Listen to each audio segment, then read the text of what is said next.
why don't we just graduate based on training?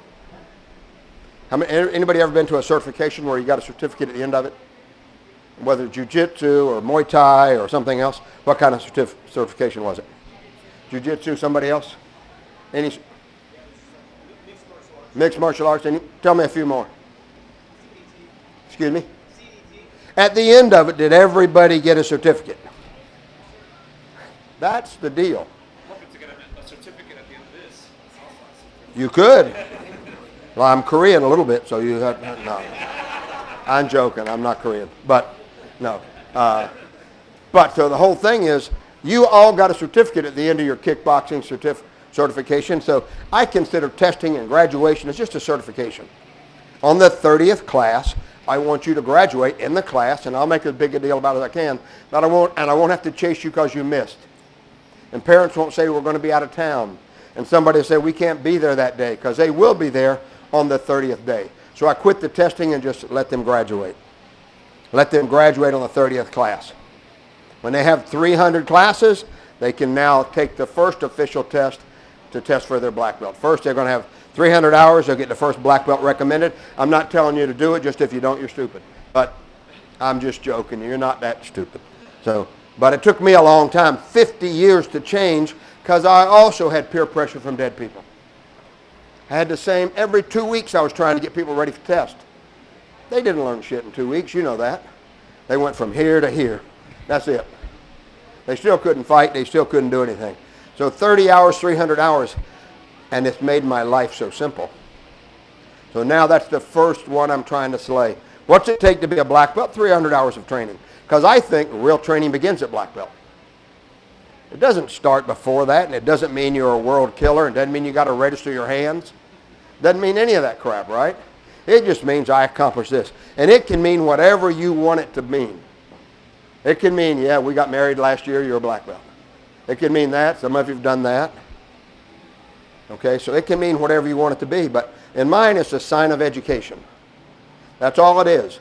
And all the students test. Now, that's the first thing. If I could slay the rank qualifications, some of you have big organizations. I have a large organization. Believe me, it's hard to change. Is it worthwhile? Absolutely. It's the first major change I made that every parent said, thank God. I was so tired of giving up every Saturday when you had one of these. We only had them 4 times a year. But they said, I was so tired of giving up every Saturday for your graduation. And it took 2 or 3 hours. And my kid's only 4 years old. And he's really not that damn good, and he got a belt anyway. The parents know he's not that good. And you know it. But, so, just say that word for me. Graduation based on attendance. Can you say it? Certification based on it. I went to the first jiu-jitsu certification with Hicks and Gracie. I was old, everybody else was young. We all got a certificate. There was no difference. We all got it, we all trained. So graduation based on attendance, that's the first thing. If I can get past that, I can dramatically do what I'm going to show you tomorrow, how to make $1 million with 100 students. But you can't get out of that way. You're still going to be riding a horse and buggy. But some of you are going to be driving an electric plane that flies to Cozumel. Okay, so that's the real deal. Can you slay the sacred cows? The first one is what? Rank. I don't know if you can or not. Only you do. The next one, we already talked a little bit about, is the testing. Rank followed by testing. So those are 2 separate things. You can have your rank, and now you got to take that testing. It's got to be based on time. For me, 1st, 2nd, and 3rd take 300 hours of training.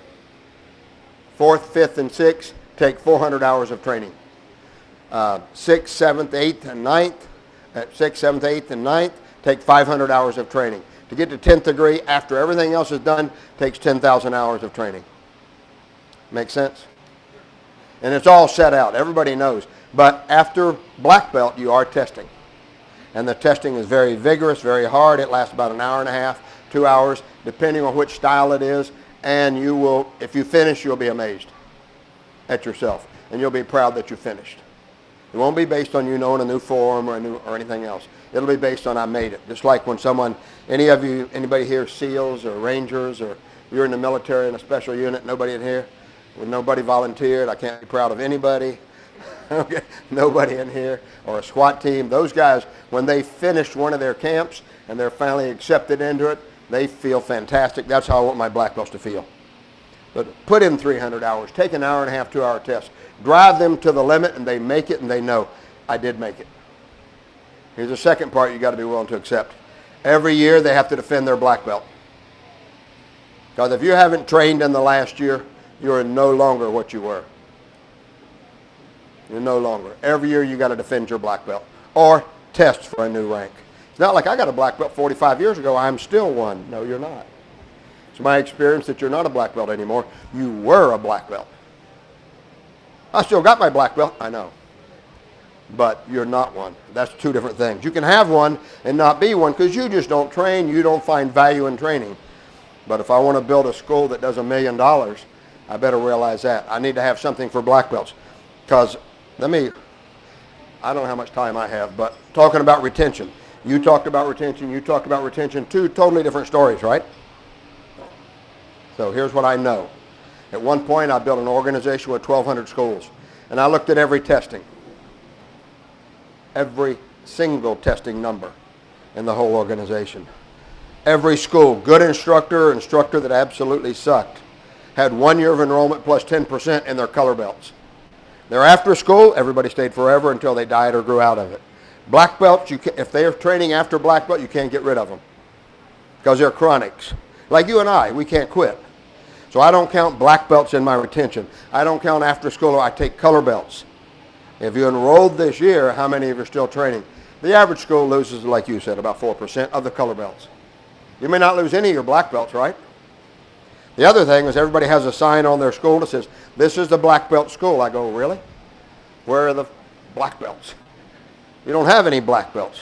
What percentage of your student body should be black belts? 30%. Somebody said something? 30%. What do you think?